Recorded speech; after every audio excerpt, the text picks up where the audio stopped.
شروع اللہ کے نام سے جو بڑا مہربان نہایت رحم والا ہے۔ بھلا تم کو ڈھانپ لینے والی یعنی قیامت کا حال معلوم ہوا ہے؟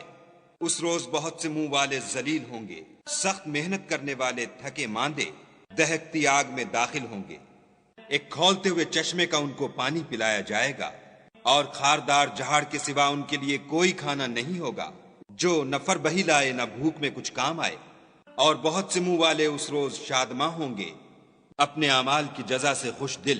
بہشت بری میں وہاں کسی طرح کی بکواس نہیں سنیں گے، اس میں چشمے بہ رہے ہوں گے، وہاں تخت ہوں گے اونچے بچھے ہوئے، اور آب خورے قرینے سے رکھے ہوئے، اور گاؤ تکیے قطار کی قطار لگے ہوئے، اور نفیس مسندیں بچھی ہوئی۔ یہ لوگ اونٹوں کی طرف نہیں دیکھتے کہ کیسے عجیب پیدا کیے گئے ہیں، اور آسمان کی طرف کہ کیسا بلند کیا گیا ہے، اور پہاڑوں کی طرف کہ کس طرح کھڑے کیے گئے ہیں، اور زمین کی طرف کہ کس طرح بچھائی گئی۔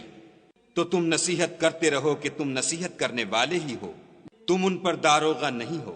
ہاں، جس نے منہ پھیرا اور نہ مانا تو خدا اس کو بڑا عذاب دے گا۔ بے شک ان کو ہمارے پاس لوٹ کر آنا ہے، پھر ہم ہی کو ان سے حساب لینا ہے۔